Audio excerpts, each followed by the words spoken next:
Ils se sont trompés, mesdames, messieurs. Les instituts de sondage se sont massivement, lourdement trompés dans le premier tour de cette élection municipale. Et ça n'est pas la première fois.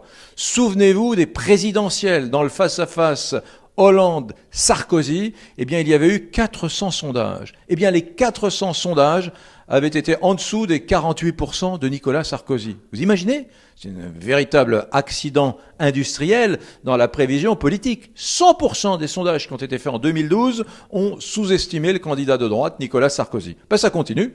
Vous vous dites probablement qu'en pareille circonstance, normalement des grands instituts de sondage devraient en tirer des leçons. Pas du tout. Ça continue. Regardez le résultat de ce premier tour des municipales. Vous prenez des villes comme Toulouse, par exemple. On a dit pendant des semaines qu'il y aurait égalité entre le candidat de gauche et le candidat de droite, à peu près. Bon, on se rend compte que la droite fait plus 6%. C'est pas rien, quand même.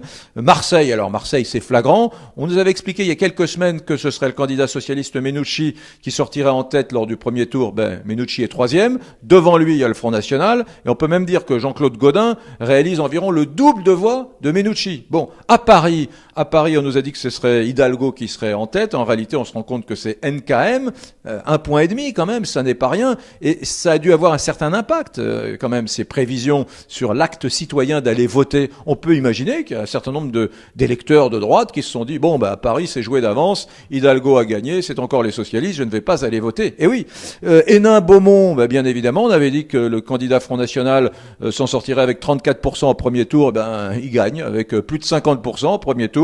Encore une erreur de la prévision. Même chose à Nancy, où on avait dit que Laurent Hénart, pour la droite, serait au coude à coude, serait même dépassé par le candidat socialiste. En réalité, il lui met près de 6 points dans la vue, Laurent Hénart, au socialiste. Et puis, d'autres erreurs manifestes, lourdes, grossières, ont été accomplies par les spécialistes de la prévision politique à Avignon, à Reims, à Caen.